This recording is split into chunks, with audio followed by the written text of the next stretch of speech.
제 꿈은 평범했습니다. 남들과 다르지 않았어요. 직업을 갖고 일을 하면서 돈을 벌다가 마음 잘 맞는 남자를 만나 결혼해서 아이를 낳고 그 아이들을 잘 키워서 결혼까지 시킨 뒤에는 남편과 평범하고 무탈한 노후를 보내는 게 꿈이었습니다. 하지만 역시나 인생은 뜻대로 되지 않는 거였습니다. 남편과 결혼해 아들, 딸을 낳고 남들처럼 살고 있었지만 소방관이었던 남편이 하루아침에 세상을 떠나고야 말았습니다. 하던 일도 관두고 남편만 의지하며 살아왔던 저한테는 앞으로 어떻게 살아가야 할지 눈앞이 깜깜했지만 이제는 제가 우리 가족의 가장이기에 울고만 있을 수는 없었습니다. 남편 앞으로 낳은 유족급여와 그동안 모아둔 돈을 합쳐 동네의 작은 미용실을 개업했어요. 그리고 생전에도 어려운 사람 돕기를 좋아했던 남편의 뜻을 이어받아 고아원으로 미용 봉사를 나갔습니다. 그리고 거기서 제 아들 또래의 한 남자아이를 알게 됐어요. 아들이 생각나서 그랬는지 그 아이에게 자꾸 관심이 갔고 공부를 잘하는 것도 알게 됐습니다. 하지만 그 아이는 자신의 현실적인 문제들 때문에 인문계 고등학교를 가지 않고 실업계에 가서 바로 취업할 생각을 하고 있었어요. 다른 것도 아니고 경제적인 상황이 안 돼서 자신에게 어떤 재능이 있는지 알아보기도 전에 포기부터 해버린다는 게 너무 안타까웠습니다. 그래서 저는 그 아이를 지정 후원해주기로 결심했어요. 큰 돈은 아니었지만 그래도 그 아이에게는 엄청난 도움이 됐고 부족한 게 있다고 하면 개인적으로 더 도와준 적도 있었어요. 아이는 무사히 고등학교를 졸업하고 명문대에 입학했습니다. 그리고 공부를 더욱 열심히 해서 자신의 목표였던 사법시험에 합격까지 했어요. 저한테는 고아원에서 만난 그 아이가 친자식 못지않은 자랑이었습니다. 그리고 몇 년 후 그 아이가 초임검사가 되어 바쁘게 살고 있는 동안 첫째 아들은 결혼해서 아내와 함께 해외 발령을 받아 외국에 살고 있었고 제 막내딸은 사윗감을 데려왔습니다. 사윗감은 딱 봐도 호감상에 성격까지 좋았어요. 그리고 외국계 회사에 다녀서인지 돈도 잘 벌고 저한테 잘 보이고 싶다면서 미용실로 자주 찾아왔습니다. 그러던 어느 날 어김없이 사윗감이 미용실 마감을 도와주고 있었는데 검사가 된 그 아이가 정말 오랜만에 저를 찾아왔습니다. 아주머니 저 왔습니다. 잘 지내셨어요? 이게 누구야? 우리 김은혁 검사님 아니야? 아휴, 그새 얼굴이 반쪽이 됐네. 일이 많이 힘들어? 요즘 신경 쓰이는 사건이 있긴 한데 괜찮아요. 오늘 첫 월급 받고 아주머니 생각나서 왔어요. 첫 월급 받으면 부모님한테 선물 사드리는 거라면서요? 여기 아주머니 선물인데 별거 아니에요. 그 아이는 월급을 받아 산 선물을 전해주고 일이 바빠 다시 사무실로 들어가 봐야 한다면서 돌아갔습니다. 그런데 며칠 후 생각지도 못한 일이 일어났습니다.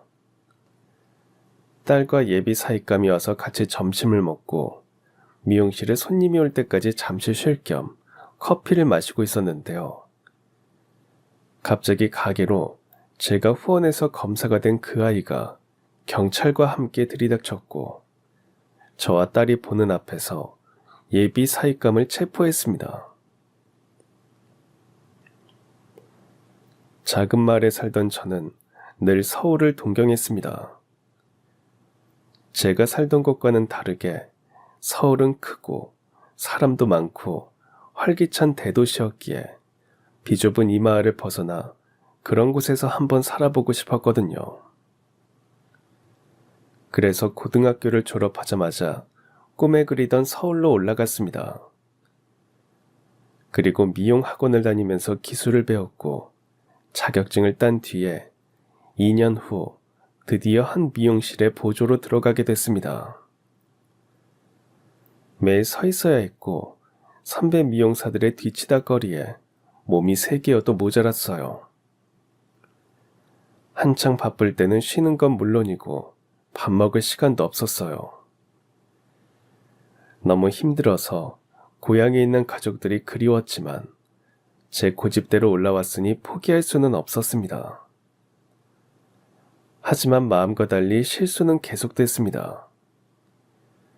몸살 기운이 있는데 출근한 날이었어요. 그날은 컨디션이 안 좋아서 더욱 힘들었습니다. 그런 상태에서 한 손님의 머리를 감겨주게 됐어요. 아, 뜨거. 물이 너무 뜨겁잖아요. 이봐요. 지금 남의 머리 화상 입히려고 작정했어요? 손님, 죄송합니다. 정말 죄송합니다. 정신 똑바로 못 차려요? 아까 샴푸할 때도 눈에 들어가서 따가웠는데 내가 꾹 참았어요. 근데 또 실수를 해? 여기 사장 누구예요? 사장 나오라고 해요. 그날 사장님께 엄청나게 혼이 났습니다. 정숙 씨, 오늘 하루 종일 왜 이러는 거야? 내가 보니까 계속 멍하니 정신도 못 차리고 있던데 일을 하겠다는 거야 말겠다는 거야? 오늘뿐만이 아니야. 요즘 왜 그래?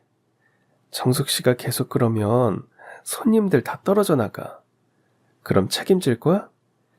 방금도 그 손님 머리값 못 내겠다고 난리 친 거 봤어 안 봤어? 어? 사장님 죄송합니다. 제가 오늘 몸이 안 좋아서요. 몸은 나도 안 좋아 나도. 핑계대기는. 아무튼 한 번만 더 이런 일이 있으면 그때는 나도 못 봐주니까 정신 똑바로 차려. 저는 그때 사회생활의 냉혹함을 깨달았습니다. 어릴 때처럼 아프다고 해서 봐주는 곳이 아니었고 개인적인 사정이 있다고 해서 일일이 다 배려해주는 곳이 아니었죠. 아픈 것도 서럽고 혼난 것도 속상해서 점심시간이 되자마자 밖으로 나와 골목에 쭈그려 앉아 있었습니다. 그러고 있으니까 눈물이 나는 거예요. 훌쩍거리며 눈물 콧물 다 빼면서 울고 있는데 갑자기 제 앞에 손수건 하나가 쓱 나타났습니다. 저기요, 괜찮으세요? 손수건을 건네준 손의 주인공을 올려다보니 생전 처음 보는 어떤 남자가 서 있었습니다. 아까부터 서럽게 울고 계시길래요. 이걸로 좀 닦으세요. 감사합니다. 그날따라 외로워서 그랬는지 이렇게 달래준 사람을 만난 게 오랜만이어서 그랬는지 손수건을 받고 나니 눈물이 더 나왔고 그렇게 한바탕 실컷 울고 났더니 속이 시원해지는 것 같았습니다. 다 울고 나서 정신을 차려보니 손수건을 준 남자가 아직도 앞에 서 있었습니다. 다 오셨어요? 죄송해요. 여기서 계속 기다리신 거예요? 네. 그냥 너무 힘들어 보여서요. 무슨 일인지는 모르지만 울고 싶을 때 실컷 울고 나면 풀리기도 하잖아요. 이제 다 괜찮아질 겁니다. 감사해요. 근데 제가 지금 일하러 다시 가봐야 해서요. 이 손수건은 제가 빨아서 돌려드릴게요. 그렇게 미용실로 돌아와서 생각해보니 손수건을 돌려줄 방법이 없었습니다. 연락처라도 물어보려고 다시 골목으로 나가봤는데 남자는 온데간데 없었고 그 일은 그렇게 끝이 나는 줄 알았어요.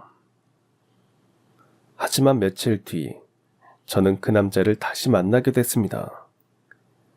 바로 그 남자가 미용실에 손님으로 온 거였어요. 어서 오세요. 안녕하세요. 그때 저기 골목에서 울고 있던 분 맞죠? 아, 여기서 일하시는구나. 반가워요. 아, 네, 맞아요. 그때는 정말 고마웠어요. 오늘 머리 자르러 오셨어요? 우선 머리부터 감겨드릴게요. 이쪽으로 오세요. 머리를 감은 뒤 남자를 미용사에게 안내해주고 저는 평소대로 제 일을 했습니다. 그리고 남자가 머리를 다 하고 나갈 때 그 뒤를 따라가서 세탁해둔 손수건을 돌려줬어요. 저기 손수건이요. 그때 정말 잘 썼어요. 안 돌려주셔도 되는데 앞으로 이 미용실 자주 와야겠어요. 다음에 또 봬요. 이후 저희는 손님과 미용실 직원으로 한동안 마주치게 됐습니다. 남자는 제가 일하는 미용실에서 계속 이발을 했고 반갑게 인사하고 대화도 나누는 사이가 됐어요. 그 남자의 이름이 이영수라는 것도 알게 됐고 6개월 뒤 저는 드디어 보조에서 벗어나 커트를 할 수 있는 미용사가 되었습니다. 그리고 제가 맞이한 첫 번째 손님은 제게 손수건을 건네준 그 남자였습니다. 정수 씨 축하해요. 드디어 정식 미용사 됐다면서요? 감사합니다. 그래서 말인데요. 제가 오늘 영수 씨 머리를 잘라야 하는데 괜찮으시겠어요? 괜찮냐고요? 당연하죠. 첫 번째 커트 손님이라는 건데 제가 오히려 영광입니다. 그럼 오늘 잘 부탁드려요. 하지만 기대와 달리 저는 엄청 긴장한 탓인지 실수를 하고야 말았습니다. 생각보다 머리를 너무 짧게 잘라버린 거예요. 거울 속 모습을 보고는 저와 영수 씨 모두 깜짝 놀랐습니다. 영수 씨 죄송해요. 길이가 너무 짧죠. 어쩌지? 괜찮아요. 날도 더운데 시원하고 좋은데요. 그리고 머리는 금방 기니까 너무 미안해하지 마세요. 아니에요. 너무 미안해요, 영수 씨. 오늘 커트 비용은 안 받을게요. 그러면 안 되죠. 여기가 정숙 씨 가게도 아니고 이발비는 낼 겁니다. 대신에 그렇게 미안하면 밥이나 한 끼 사주세요.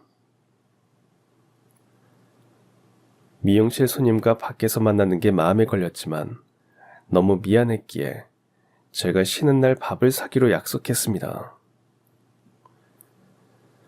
며칠 뒤 저희는 저녁 식사를 같이 했고 그러면서 영수 씨에 대해서 많은 걸 알게 됐어요. 우선 그의 직업은 소방관이었습니다. 영수 씨가 소방관이었어요? 와, 좋은 직업이네요. 근데 위험하지는 않아요? 위험하기도 하지만 훈련에서 배운 대로만 하면 괜찮아요. 쉽지 않은 직업인데 영수 씨는 어떻게 소방관을 하게 된 거예요? 사실 어릴 때 어머니랑 단둘이 힘들게 살았거든요. 어머니도 아프셔서 항상 어려웠어요. 굶는 날도 많았고 겨울에는 연탄도 없어서 오들오들 떨면서 살았어요. 근데 동네 어르신들이 이런 사정을 알고 도와주셨고 그 덕에 먹고 살 수 있게 됐죠. 저도 그렇게 도움을 받아서 무사히 잘 자랐으니 저도 다른 사람을 도울 수 있는 직업을 택하고 싶었어요. 그런 이야기를 들으니 영수 씨가 달라 보였습니다. 그리고 그 뒤에 저는 더욱 놀라운 말을 듣게 됐는데요. 그건 바로 영수 씨가 저를 좋아하고 있다는 사실이었습니다.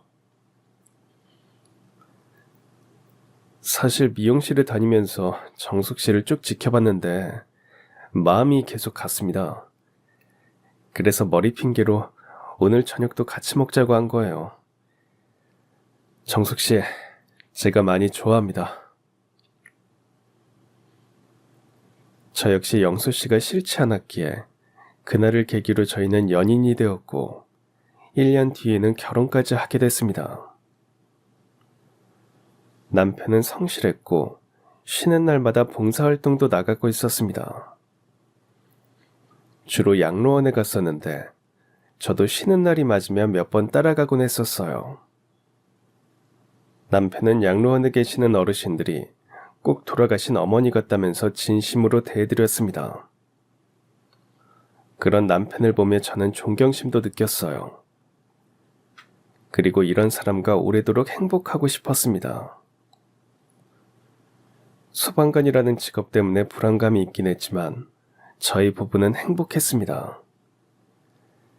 그리고 얼마 뒤 저는 아이를 갖게 됐어요. 임신한 몸으로 매일 서서 일하다 보니 종아리와 발은 항상 부어 있었습니다. 하루는 남편이 다리를 주물러주며 말했어요. 여보, 이제 홀몸도 아닌데 미용실은 그만두는 게 좋지 않겠어? 미용실에서 맨날 서서 일하니까 이렇게 다리도 붓고 더 피곤해하는 것 같아. 정석 씨가 너무 힘들어하는 거 더 못 보겠어. 미용실 그만두자. 우리 그렇게 어려운 것도 아니잖아. 저는 남편의 말을 따르기로 했습니다. 내색은 안 했지만 저도 점점 한계를 느끼고 있었거든요. 그동안 일했던 게 아쉽긴 했지만 미용일이야 언제든 다시 시작할 수 있었기에 큰 문제는 되지 않았습니다. 그리고 몇 개월 뒤 저는 아들을 낳았고 몇 년 후엔 3살 터울의 둘째 딸까지 낳았습니다. 소방관이 남편의 월급으로 내 가족이 먹고 살기에는 빠듯했지만 그래도 저희 가족은 행복했습니다. 자상하고 착한 남편에 예쁜 아들, 딸은 저의 자랑이었어요. 어느덧 시간은 흘러 아들은 14살이 되었고 딸이 11살이 되었습니다. 눈 깜짝할 사이에 결혼한 지도 벌써 10년이 훌쩍 넘어버렸죠. 남편이 꾸준하고 성실하게 일한 탓에 생활이 아주 어렵지는 않았습니다. 하루는 아이들이 학교에서 돌아오기를 기다리며 집을 청소하고 있는데 틀어놓은 TV에서 뉴스가 흘러나왔어요. 서울의 한 동네에 있는 빌라에 큰 불이 났다는 내용이었습니다. 아무래도 남편이 소방관이어서 그랬는지 화재 소식을 들을 때마다 저는 가슴이 덜컥 내려앉았고 더욱 집중해서 보게 됐습니다.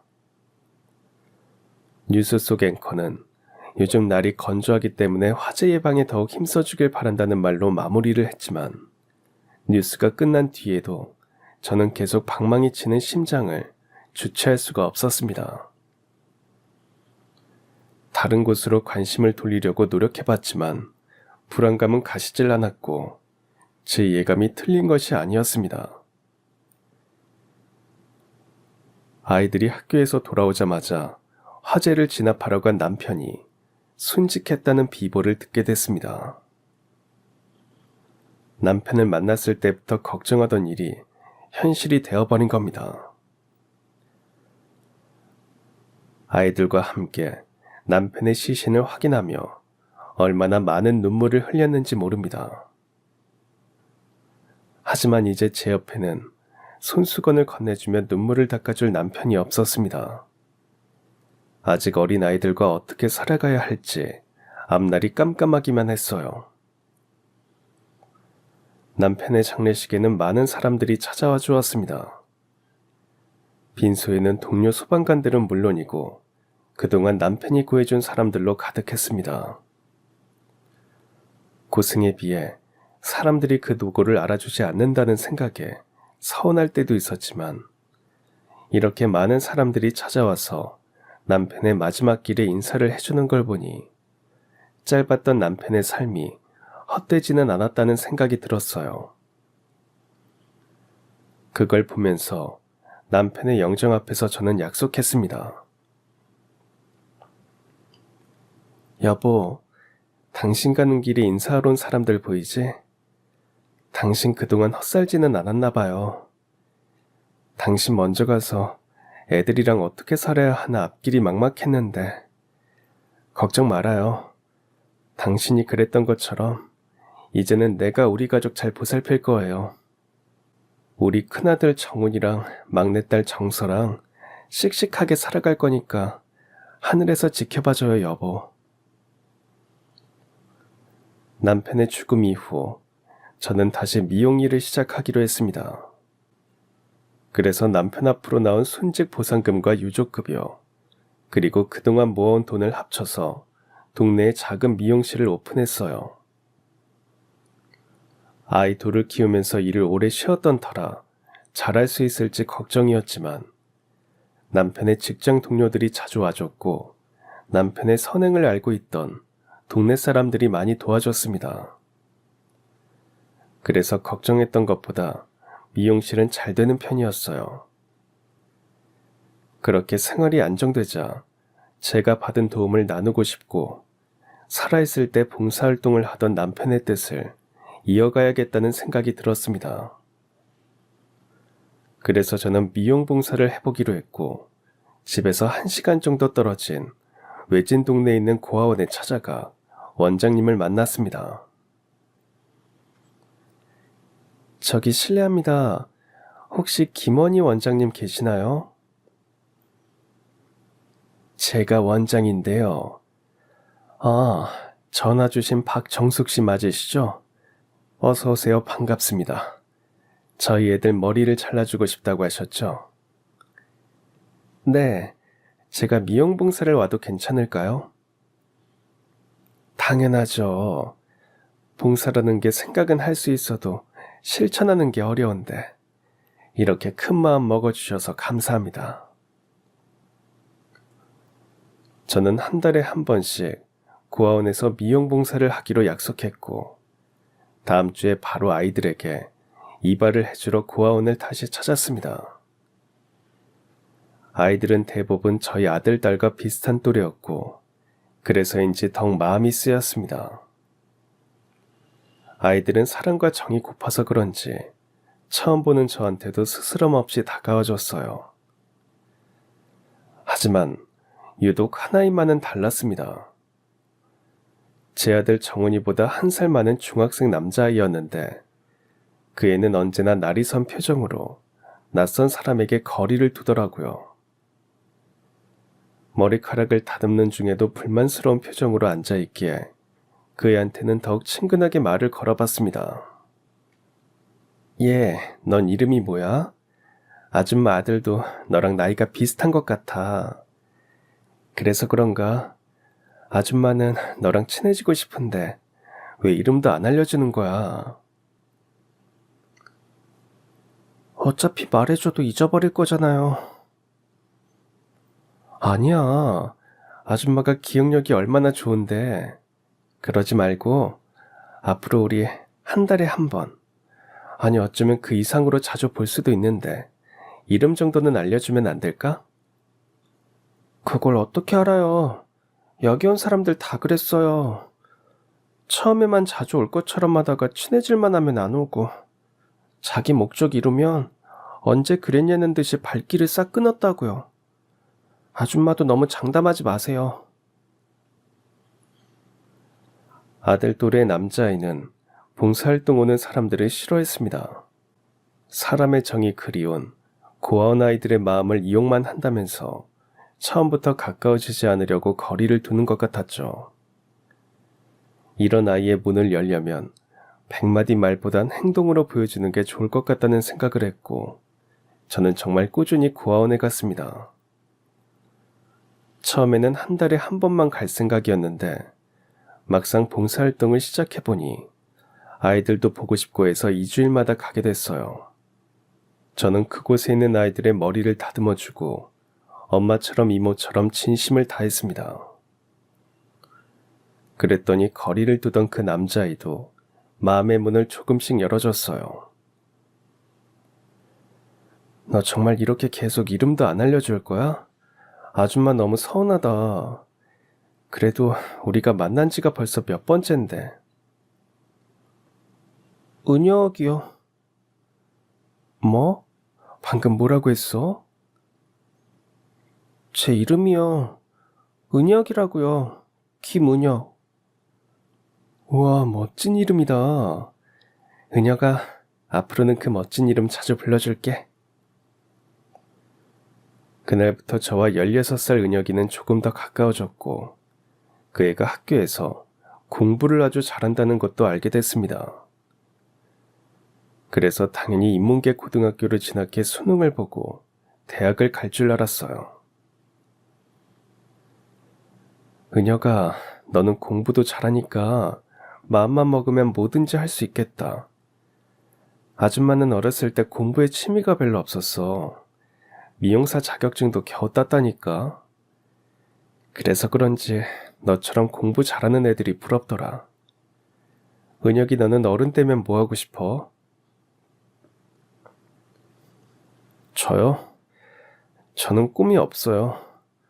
고등학교도 어차피 실업계 갈 텐데 가서 자격증 따서 졸업하자마자 취업해야죠. 빨리 돈 버는 게 꿈이라고 해야 하나? 뭐?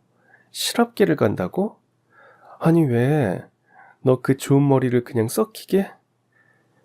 아니, 아줌마 말은 실업계가 안 좋다는 건 아니지만 그래도 은혁이, 너는 공부도 잘하면서 인문계 가서 서울에 있는 좋은 대학교 들어가야지. 아줌마, 제가 어떻게 그래요. 제 사정 다 아시잖아요.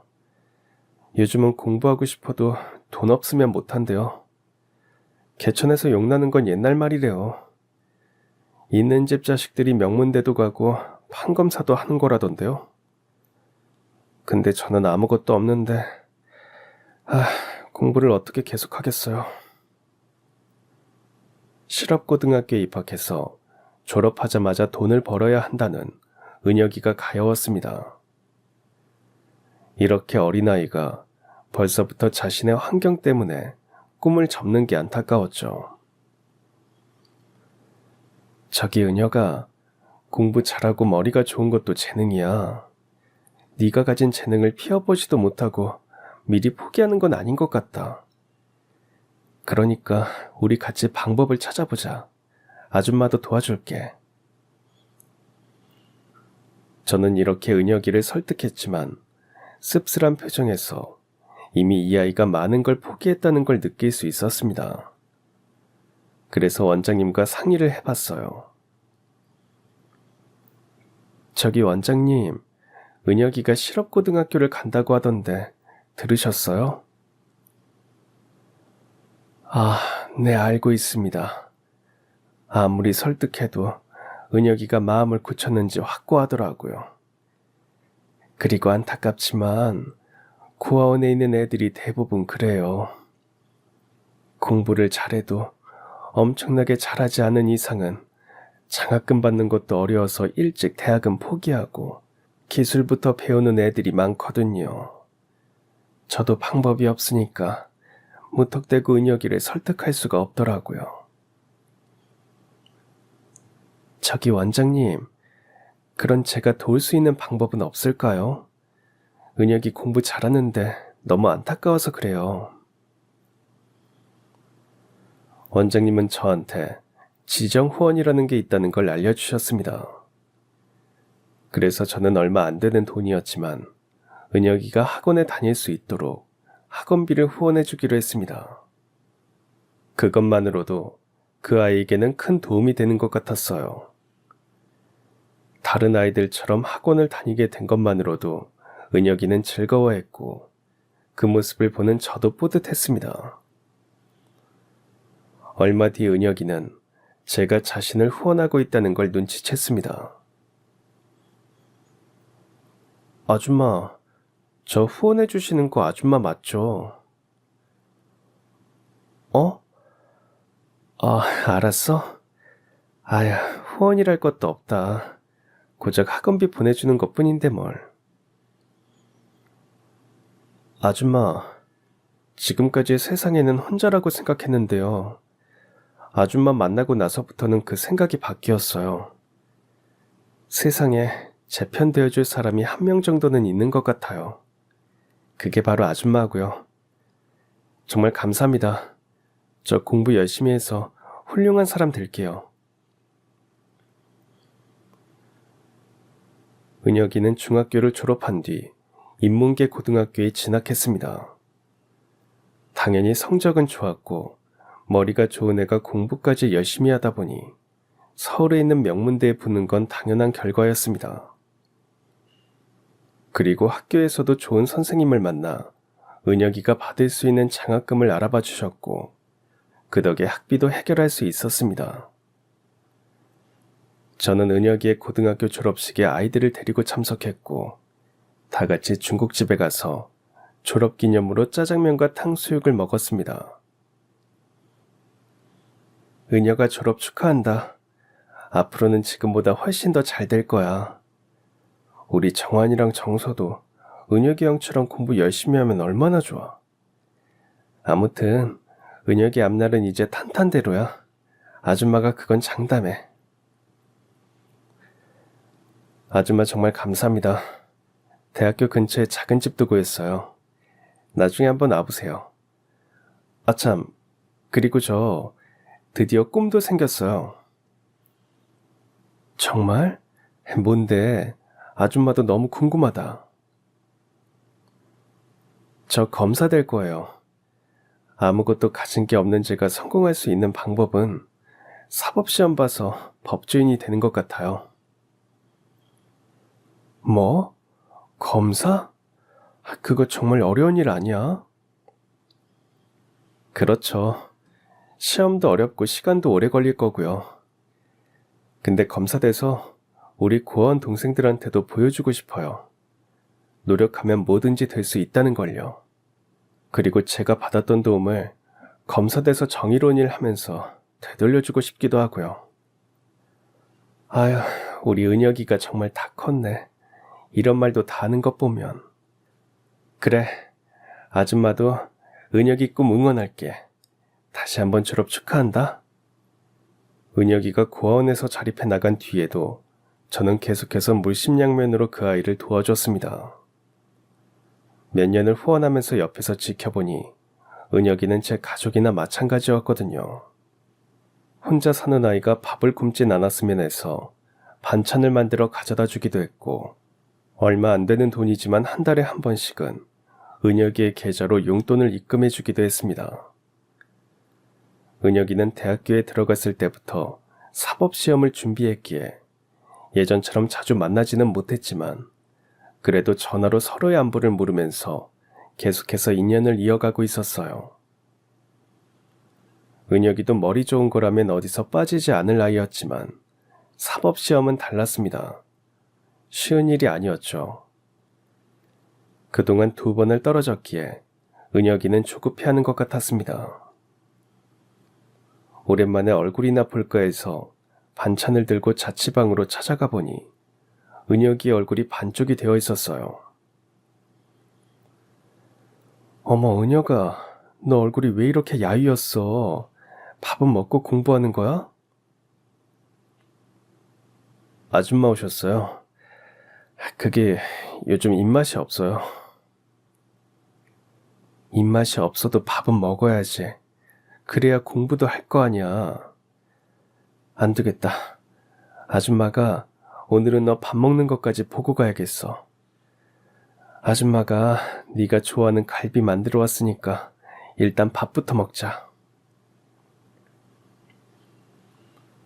은혁이는 밥상 앞에 앉아서도 입맛이 없는 듯 했어요. 그렇게 좋아하던 갈비도 먹는 둥 마는 둥 했습니다. 아무래도 시험에 떨어지고 주변에 힘이 되어줄 사람도 없다 보니 자신감이 떨어진 것 같았죠. 저기 은혁아, 공부가 많이 힘들어? 네. 그래서 아줌마, 이번까지만 시험 보고 안 되면 포기하려고요. 공무원을 하던가 다른 일 알아볼 거예요. 언제까지 이것만 잡고 살 수도 없을 것 같아요. 정말? 그래도 후회 안 하겠어? 아줌마는 은혁이 네가 뭘 하든 응원하겠지만 그래도 네가 무슨 일을 하든 후회는 안 했으면 좋겠다. 네, 아줌마 말씀대로 후회 안 남게 이번에는 진짜 예전에 했던 것보다 잘 준비해서 마지막이라는 생각으로 시험 보려고요. 그날 이후 은혁이는 마지막이라는 생각으로 사법시험 준비에 더더욱 몰입했고 저 역시 멀리서 시험에 꼭 붙기를 기도했습니다. 그리고 사법시험 발표가 있는 날이 됐습니다. 하루 종일 결과가 어떻게 됐는지 물어봐야 하나 말아야 하나 고민만 하다가 금세 저녁이 되어버렸죠. 그런데 미용실 문 닫을 시간이 됐을 무렵 누군가 가게 문을 힘껏 열며 들어와 소리쳤습니다. 아줌마, 저 시험 붙었어요. 은혁이었습니다. 그렇게 원하던 시험에 드디어 붙게 된 거였어요. 합격의 기쁨에 저와 은혁이는 서로 끌어안고 엉엉 울었습니다. 아줌마, 드디어 붙었어요. 이것도 다 아줌마 덕분이에요. 내 덕은 무슨, 이게 다 네가 해낸 거야. 잘했다, 잘했어. 은혁아, 정말 장하다. 마음 같아서는 동네 잔치라도 열어주고 싶었지만 둘째 딸 정서와 함께 동네에 있는 작은 돼지갈비 가게로 가서 시험 합격을 축하했습니다. 그 뒤로 은혁이는 연수원에 들어가게 됐고 거기서도 좋은 성적을 받아 그토록 원하던 검사가 되었습니다. 은혁이와 인연을 맺은 지 20년 만의 일이었어요.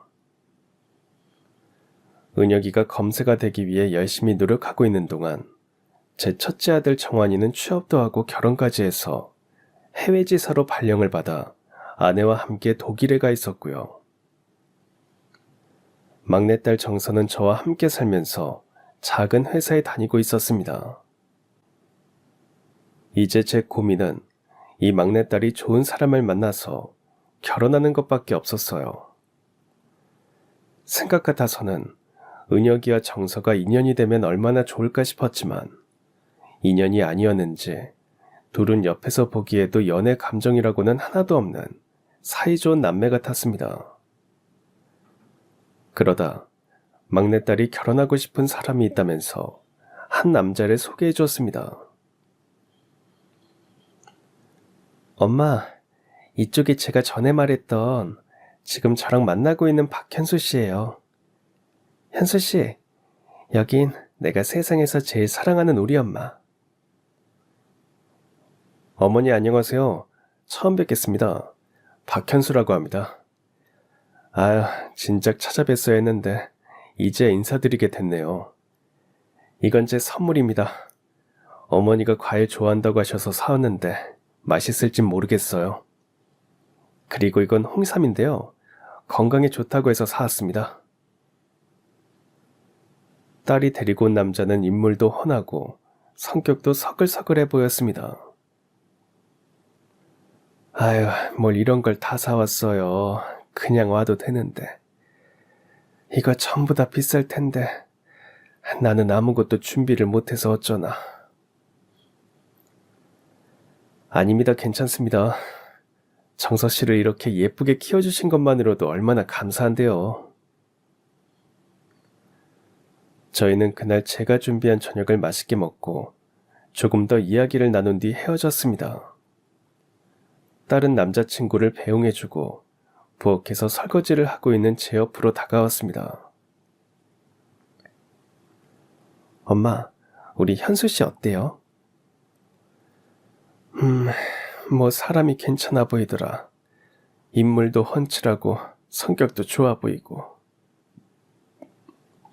정말? 엄마도 그렇게 생각해? 그럼 나 현수 씨랑 결혼하는 거 엄마도 허락하는 거죠? 정서 네가 좋다면 엄마도 반대할 생각은 없어. 엄마 고마워요. 우리 현수 씨 진짜 괜찮은 사람이라고요. 회사도 외국 계열 다녀서 그런지 연봉도 얼마나 많은데. 그래? 근데 정서야, 사람이 돈이 다가 아닌 건 알지? 알죠. 그리고 뭐 내가 돈만 보고 결혼한다고 하겠어요? 나한테도 얼마나 잘해주는지 몰라요. 그리고 현수 씨가 부모님이 일찍 돌아가셔서 엄마한테도 잘하겠다고 나랑 약속했단 말이에요. 아무튼 엄마도 허락해 주셨으니까 본격적으로 결혼 준비도 시작해야겠다. 엄마, 현수 씨 잘 봐줘서 고마워요. 딸이 그렇게 좋아하는 모습을 본 건 오랜만이라 제 마음도 놓였습니다. 그리고 예비 사위는 저희 집에 인사를 온 이후부터 저한테도 정말 잘해줬습니다. 미용실 청소도 도와줬고 점심시간에는 제가 외로울 것 같다며 저랑 같이 밥을 먹기도 했고요. 문 닫을 시간이면 찾아와 뒷정리를 해주기도 했습니다. 아니, 현수야, 이렇게 와서 나 도와주는 건 좋지만 회사 다니는 사람이 이래도 되는 거야? 사람들이 뭐라고 안 해? 장모님 괜찮아요. 저희 회사가 외국계라서 휴가도 많고요. 근무 시간도 자유로워서 제가 해야 하는 일만 잘하면 눈치 줄 사람도 없습니다. 그러니까 걱정 마세요. 저는 한 번도 회사 생활을 해본 적도 없었고 외국계 회사는 좀 더 자유롭다고 들은 적도 있어서 예비 사위가 하는 말을 믿을 수밖에 없었어요. 그리고 사실 그렇게 와서 도와주는 사윗감이 예뻐 보였고 막내딸과 결혼하면 둘이서 행복하게 사는 모습을 하루라도 빨리 보고 싶어졌어요. 둘의 결혼 준비는 차질없이 진행되고 있었고 며칠 후 배가 고프다며 가게로 찾아온 사윗감과 함께 밥을 먹고 있는데 TV 뉴스에서 한 사건이 나왔습니다. 요즘 대낮에 잘 사는 노부부의 빈집을 터는 강도에 대한 기사였어요. 귀중품이나 현금을 털어가는 것은 물론이었고 심지어 집안에 사람이 있으면 목격자를 없애기 위해 험한 짓도 서슴지 않는다는 내용이었죠. 실제로 강도를 마주쳤던 몇 명의 노인은 강도가 휘두른 흉기에 맞아 심각한 부상을 입고 혼수 상태에 처해 있다고도 했습니다.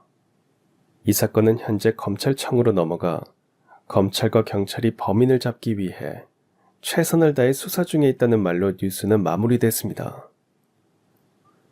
그걸 보고 너무 화가 난 나머지 욕이 절로 나왔습니다. 세상에, 어떻게 저렇게 못된 놈이 있어? 대담하기도 하지. 어떻게 대낮에 저런 범죄를 저지를 수 있지? 일부러 힘없는 노인들 집만 골라서 터는 걸 보면 아주 악질이구만 악질. 자네 그렇게 생각 안 하나? 네? 그렇죠. 세상에 뭐 저렇게 나쁜 놈이 다 있대요. 대체 우리나라 경찰은 뭐 하는 거야?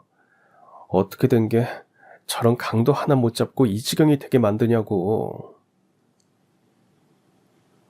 그렇게 강도에 대한 욕을 하면서 밥을 먹고 있는데 생각지도 못한 손님이 찾아왔습니다. 바로 제가 후원해줬던 검사가 된 그 아이 은혁이었습니다. 어머, 은혁이 아니니? 이 시간에 어쩐 일이야? 바빠서 한동안 연락도 못했었잖아. 아줌마, 그동안 잘 계셨죠? 그동안 제가 너무 못 찾아뵀었죠. 아픈 데는 없으시고요? 아줌마는 잘 살고 있지. 근데 정말 어쩐 일이야? 일은? 잠깐 짬이 나서 와봤어요. 그리고 여기 아줌마 선물이요. 사실 저 첫 월급 받았습니다. 원래 일하고 처음으로 받는 월급은 부모님 선물 사드리는 거라면서요. 아줌마 생각나서 사봤어요. 뭐? 그랬어? 아유, 은혁아 정말 고맙다. 아참, 내 정신 좀 봐. 이쪽은 처음 보지? 인사해라. 우리 정서 결혼할 사람이야. 내 예비사위 박현수. 그리고 여긴 내 자식이나 다름없는 김은혁. 저는 두 사람을 인사시켜주고 커피라도 타올 겸 잠시 자리를 비웠고 제가 없자 두 사람도 자연스레 대화를 나누게 됐습니다. 다시 한번 소개하겠습니다. 저는 김은혁이라고 합니다. 정서랑 결혼하실 분이라고요? 축하드립니다. 아, 예, 감사합니다. 근데 저희 정서랑은, 아니, 정서 가족이랑은 어떤 사이신지 제가 들은 게 없어서요. 어, 아주머니랑 오래전부터 알고 지낸 사이예요. 한 20년은 됐습니다. 제가 고아원 출신인데 아줌마가 봉사를 하러 오셨거든요. 그때부터 알고 지냈습니다. 아, 그러면 정서랑은 아무 사이 아니신 거죠? 이대로 두면 예비 사이가 막내딸과 은혁이 사이를 오해를 할 것 같아서 커피를 내려놓으며 두 사람의 대화에 끼어들었습니다. 아유, 사이는 무슨, 그냥 다 내 자식 같은 애들이고 남매 같은 애들이야. 아참, 내가 우리 은혁이 검사라고 말했었나? 은혁이가 예전부터 얼마나 공부를 잘했는지 몰라. 못된 사람들한테 당하는 어려운 사람들 돕고 싶다면서 검사도 된 거라니까. 예비 사이는 은혁이의 직업이 검사라는 말을 듣자 놀라는 눈치였습니다. 그리고 은혁이는 대뜸 예비 사위에게 이런 말을 했습니다. 저기 현수 씨라고 하셨죠? 근데 혹시 우리 어디서 만난 적이 있습니까? 낯이 익은 것 같아서요. 아, 예? 만난 적은 없는데요. 저 평소에도 그런 소리 자주 듣습니다. 얼굴이 흔하게 생겨서 그런가? 아유, 이 성형수술을 하던가 해야지만. 예비 사위는 농담으로 받아쳤지만 은혁이의 표정을 보니 뭔가 심각했습니다. 은혁이가 다시 사무실로 돌아가 봐야 한다고 일어설 때 저는 배웅을 하려고 미용실 밖으로 따라 나섰어요. 은혁아, 표정이 안 좋던데 무슨 일 있는 건 아니지? 아니에요. 근데 정서는 결혼 언제쯤 할 예정이에요? 아, 그게 몇 달 안 남았어. 나중에 정식으로 다 같이 밥 한번 먹자. 네, 아줌마 연락 주세요. 제가 지금 사건 하나를 맡게 돼서 조금 바쁘긴 한데 그건 마무리되면 시간이 생길 거예요. 그럼 이만 가볼게요. 다시 연락드리겠습니다. 몸 조심하시고요. 그리고 집에서 나가실 때는 집안 단속도 잘하셔야 해요. 요즘 세상이 흉흉하잖아요. 은혁이를 배웅하고 가게로 들어오자 예비 사이가 말을 걸었습니다. 장모님, 저 성형수술을 할까봐요. 수술? 갑자기? 아니, 매번 처음 보는 사람인데도 어디서 본 적 없냐고 물어보니까 은근 스트레스네요. 장모님이 보기에도 제가 그렇게 흔한 얼굴이에요? 자네가 인상이 좋아서 그래, 인상이. 아휴, 수술은 무슨, 지금이 딱 좋아. 거울을 들여다보면서 눈을 땡길까 코를 세울까 말하는 예비 사회를 보면서 장난으로 실없는 소리를 한다고 생각했습니다. 검사가 된 은혁이와 예비 사이가 만나고 일주일 정도가 흘렀습니다. 그날은 딸과 예비 사이감이 와서 같이 점심을 먹고 미용실에서 손님이 올 때까지 잠시 쉴 겸 커피를 마시고 있었는데요. 갑자기 가게로 사람들이 들이닥쳤습니다. 경찰입니다. 다들 움직이지 마십시오. 경찰이라는 소리에 깜짝 놀랐는데 갑자기 예비 사이가 문 밖으로 뛰쳐나가려고 했습니다. 하지만 근처에 있는 다른 경찰들에게 제지를 당했고 2명의 경찰이 예비 사위의 양팔을 단단히 결박하고는 말했습니다. 박현수 가만히 있어. 박현수, 너를 노부부 강도 사건 용의자로 체포한다. 예비 사위는 저와 딸이 보는 앞에서 경찰에게 체포당했고 이게 다 무슨 일인지 어리둥절해 있는데 갑자기 미용실 안으로 너무나도 익숙한 얼굴이 들어왔습니다. 바로 검사가 된 은혁이었어요. 그리고 경찰들은 은혁이를 향해 이렇게 말했습니다. 김 검사님, 용의자 박현수 확보했습니다. 수고하셨습니다. 우선 경찰서로 데려가시고요. 저는 잠깐 여기 이분들과 이야기 좀 나누다 가겠습니다. 은혁이는 너무 놀라 바닥에 주저앉아 있는 저와 딸에게 다가왔습니다. 아줌마, 정서야, 많이 놀라셨죠? 이게 다 무슨 일인지 제가 설명해 드릴게요.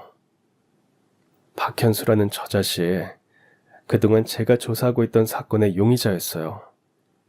최근에 대낮에 잘 사는 노부부 집만 터는 강도 사건이 있었거든요. 피해자랑 부상자도 많아서 뉴스에도 나왔는데 혹시 보신 적 없으세요? 그 말을 듣자 얼마 전 예비 사위와 미용실에서 점심을 먹으면서 봤던 뉴스가 떠올랐습니다. 그때 분명 사익감도 같이 못된 놈이라면서 욕을 했었죠. 근데 그 범죄의 용의자가 바로 딸의 남편감이었다니. 저는 온몸에 소름이 돋았습니다. 나도 그 뉴스 봤다. 아니 그럼 우리 사익감이 범인이라는 거야? 네, 제가 조사한 바에 의하면 맞는 것 같습니다, 아줌마.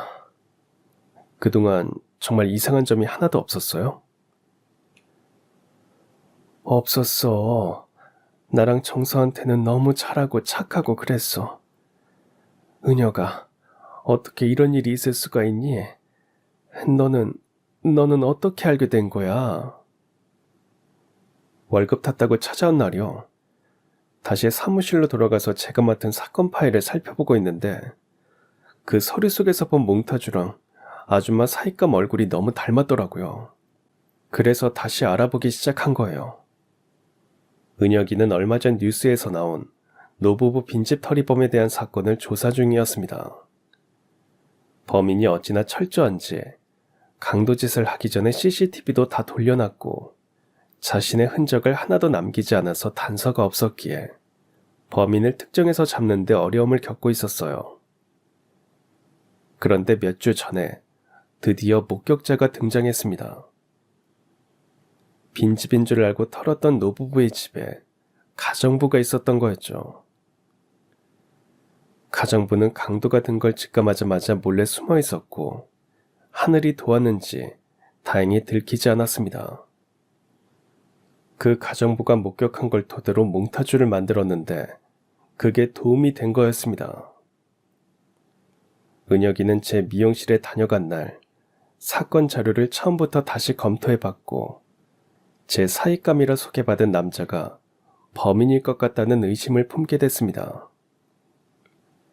그래서 곧 같이 조사 중인 경찰들에게 이 사실을 알리고 저희 미용실 근처에 잠복해 있다가 예비 사이의 사진을 찍어 얼굴을 확보한 뒤에 목격자인 가정부에게 보여줬고 범인이 맞다는 말을 듣자마자 체포를 하러 온 것이었습니다. 정서야, 아줌마, 한 가지 더 드릴 말씀이 있는데요. 놀라지 마세요. 박현수 저 인간 강도 전과만 수두룩해요. 몇 년 전에도 잡혀 들어갔다가 1년 반 전에 출소했더라고요. 진짜 모르셨던 거예요? 막내딸은 이 말까지 듣자 그대로 정신을 잃고 쓰러졌습니다. 딸은 자신이 그토록 사랑했던 사람의 모습이 전부 거짓이었다는 것에 배신감을 느꼈고 많이 힘들어했어요. 옆에서 그 모습을 지켜보는 저 역시도 마음이 아팠습니다. 하지만 한편으로는 결혼 전에 이 모든 사실을 알게 된 게 다행이라는 생각도 들었어요. 그리고 며칠 뒤 은혁이에게서 범인의 자백을 받아냈다는 소식을 듣게 됐습니다. 아줌마, 박현수 자백 받았습니다. 이제 재판받고 감옥 갈 거예요. 그래? 잘 됐구나. 근데 왜 그랬대? 왜 그런 짓을 했대? 젊은 사람이 어디 할 짓이 없어서 그런 못된 짓을 해. 그게 출소하고 잘 살아보려고 했는데 우연히 정서를 보고 반해서 무조건 결혼해야겠다는 생각이 들었대요. 근데 가진 게 하나도 없으니 돈이 필요했던 거죠. 강도질도 제주라고 빨리 돈 버는 방법이 그것밖에 없어서 잘 사는 동네에 빈집을 털고 다녔대요. 나 참 기가 막혀서 말도 안 나온다. 그러면 그동안 나한테 준 용돈이나 선물 그런 게 다 강도짓 해서 만든 거야? 아휴, 나 지금이라도 그 자식이 준 것들 다 갖다 버릴란다. 아참 은혁아, 그러고 보니 네가 왔다 간 날 박현수 그 자식이 말이야 성형을 하겠다고도 했었어. 성형이요? 왜요? 그때는 그냥 농담인 줄 알았는데 네가 검사인 거 알았던 날이잖니. 네가 만난 적 없냐고 물어보기까지 했으니 불안했겠지. 그래서 얼굴까지 바꾸려고 한 거 아닐까? 제 예상은 정답이었습니다. 실제로 박현수는 은혁이를 만나고 난 뒤 혹시라도 자신을 알아볼까봐 얼굴 세탁을 하려고 성형수술 날짜까지 잡아뒀었고요. 수술비를 마련하기 위해 또 다른 범죄를 계획 중이었다는 것까지 밝혀졌습니다. 한동안 저희 가족은 충격 속에 살아야 했습니다. 저보다도 막내딸이 받은 정신적인 충격이 심했죠. 범인은 이미 감옥에 있지만 어디선가 나타날 것 같은 불안함에 밤에 혼자 길을 다니는 것도 힘들어했습니다. 그걸 알게 된 은혁이는 시간이 날 때마다 막내딸의 퇴근을 함께 해줬어요. 그렇게 몇 달간 둘이 밖에서 만나는 날이 늘어나면서 마침내 은혁이와 제 딸은 연인이 되었습니다. 둘이 사귀고 있다는 말을 들었던 날, 저는 너무 기뻤습니다. 사실 나는 너희 둘이 잘 되길 바랬었어. 근데 그렇게 오랜 시간 알고 지내도 아무런 일이 없기에 정말 남매처럼 지내나 보다 했었지. 그런데 결국엔 너희 둘이 이렇게 잘 됐구나. 엄마는 정말 너무 기쁘다. 은혁아, 너는 우리 집 식구가 될 운명이었나 보다. 1년 뒤, 은혁이와 막내딸 정선은 결혼식을 올렸습니다. 저는 혼조석에 앉아서 두 사람의 결혼을 세상 누구보다 축하해 줬습니다. 사람의 인생은 어떻게 될지 모른다더니 그 말이 딱 맞는 것 같습니다. 제가 후원했던 아이가 검사가 되고 그 아이 덕에 안 좋은 일을 피할 수 있었고, 그리고 이제는 사이가 되어 가족이 되었으니 말이죠. 저희 가족은 요즘도 계속해서 봉사활동을 나가고 있고요. 제가 그랬던 것처럼 우리 사이는 자신의 도움이 필요한 사람들을 도와주며 살고 있습니다. 그리고 사이가 된 은혁이는 항상 이런 말을 합니다. 앞으로도 어려운 사람을 돕고 도움이 필요한 사람을 외면하지 않고 조금 더 살기 좋은 세상을 만들기 위해 노력하겠다고요. 그런 은혁이를 보면 어려운 상황 속에서도 정말 잘 자라준 것 같아 너무 대견합니다. 사람은 누구나 인생이라는 여정 속에서 몇 번쯤은 어려움을 만나게 됩니다. 생각해보면 저도 그랬고 은혁이도 그랬죠. 하지만 그런 힘든 시기를 만났다고 해서 계속 그 자리에 주저앉아 있으면 평생 바뀌는 건 없을 겁니다. 자신이 노력하고 방법을 찾는다면 얼마든지 그 고비를 넘길 수 있습니다. 그래서 저는 자신 있게 말할 수 있습니다.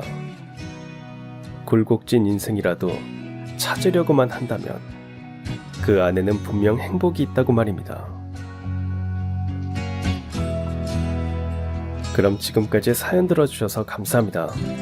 사연이 재밌으셨다면 구독과 좋아요 부탁드려요. 감사합니다. 안녕히 계세요.